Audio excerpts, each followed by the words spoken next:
Bien, entonces, para continuar analizando el movimiento circular de la manera más general posible, nuevamente, no estoy asumiendo velocidad constante, no estoy asumiendo aceleración constante, no estoy asumiendo nada. Mientras me sea posible hacerlo de manera general, lo estoy dejando de manera general. Entonces, teniendo solamente como información que el movimiento es a lo largo de una circunferencia, espero haya quedado claro que la posición para todo instante de tiempo tiene que estar dada de esta manera.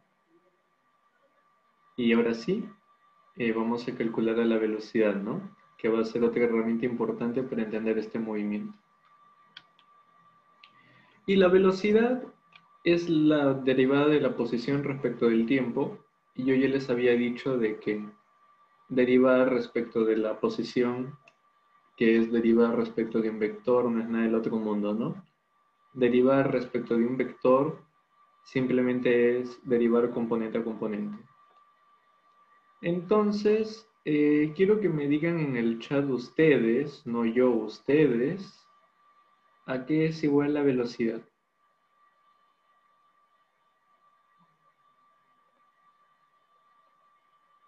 ¿Cómo sería la derivada de esas expresiones?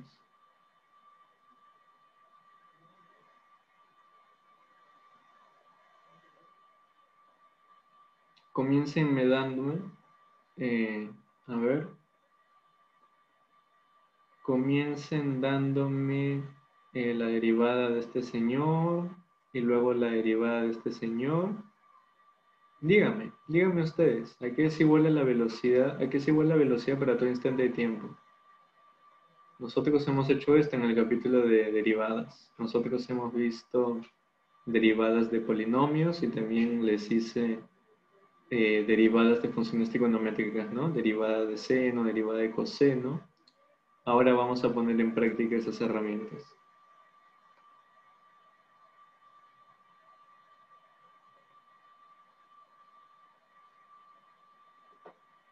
O los estudiantes que están aquí presentes tal vez no estuvieron en esas clases y todavía no ven los videos de derivada.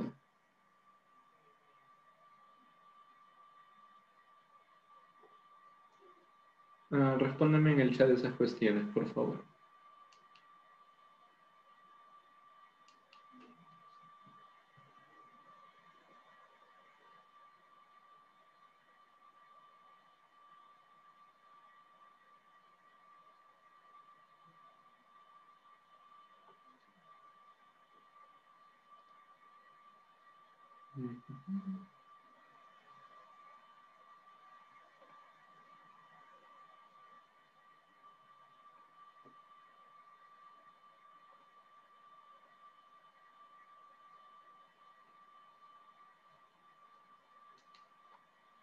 ¿A qué es igual la velocidad, chicos? Derivar un vector, ya les dije, simplemente es derivar componente a componente, pero al momento de derivar componente a componente tienen que acordarse de toda la teoría de derivadas que les di para esta clase de funciones, ¿no? Funciones numéricas que toman valores reales.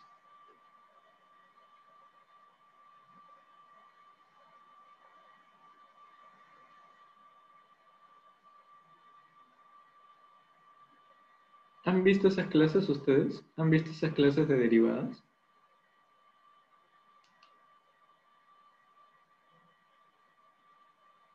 Ok,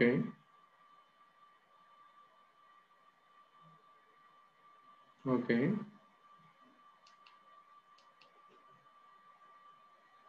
Mm, ok. Bien, a las personas que no han visto esto de las derivadas, les aconsejo fuertemente que vean los videos donde yo explico qué cosa es la derivada y los hago practicar un poco cómo derivar, porque estas cuestiones van a ser muy importantes en cinemática.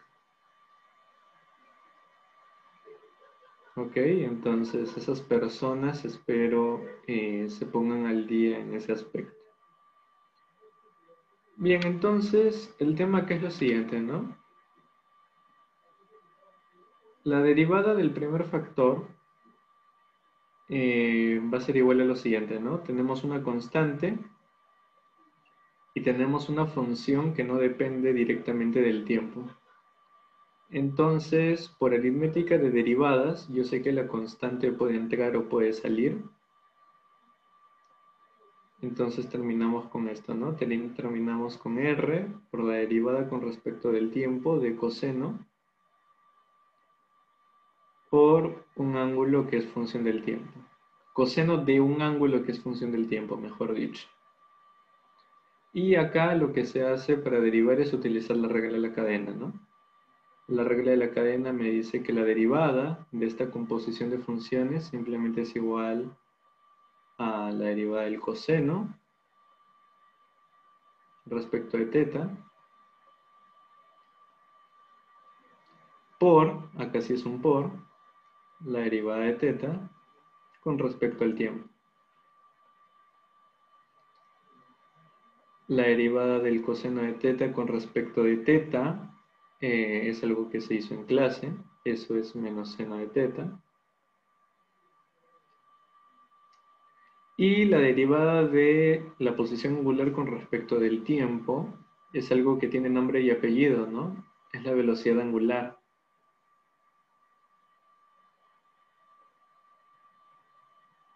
¿Qué más? Acá igualito, ¿no? Por aritmética de derivadas, la constante puede entrar o puede salir de la derivada. Entonces tenemos R por la derivada del seno de una función que depende del tiempo. Y la derivada del seno de teta de t va a ser igual a la derivada del seno de teta con respecto a teta por la derivada de teta con respecto a t. La derivada del seno de teta con respecto a teta se hizo en clase, es igual al coseno de t. Y la derivada de teta con respecto de, o sea, la derivada de la posición angular con respecto del tiempo es algo que tiene nombre y apellido. Eso es la velocidad angular. Entonces, esta sería la velocidad para todo instante de tiempo. Sería menos r, que es una constante nuevamente, por la velocidad angular, que también es una función del tiempo, por el seno de la posición angular, que también es otra función del tiempo.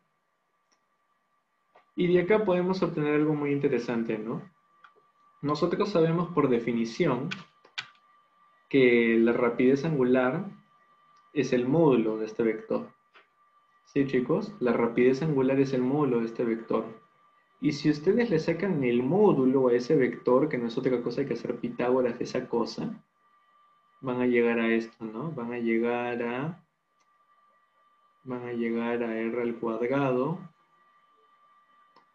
velocidad angular al cuadrado, por seno al cuadrado de un ángulo, más coseno al cuadrado del mismo ángulo. Seno al cuadrado de un ángulo más coseno al cuadrado del mismo ángulo es igual a 1.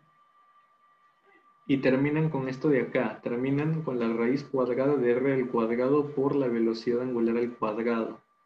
¿Eso a qué es igual? Eso es igual al valor absoluto del radio. Pero el radio, como representa una longitud, las longitudes ¿cómo son? Las longitudes son positivas. Entonces, como yo sé que el radio es positivo porque representa una longitud, esto de acá va a ser r, y la velocidad angular si no tiene salvación, ¿no? La velocidad angular no tiene por qué ser positiva. Entonces la raíz de la velocidad angular al cuadrado va a ser valor absoluto de la velocidad angular. Y eso es lo que tenemos ahí, ¿no? Esa expresión que seguramente muchas veces ustedes han visto como V igual a R omega.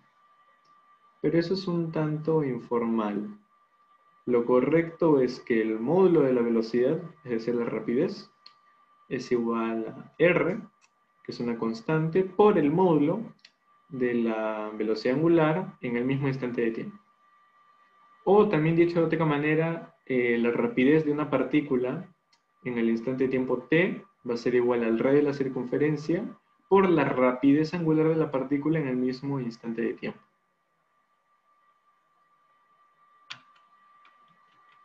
Ok. Bien, chicos, nos vamos a quedar hasta ahí entonces.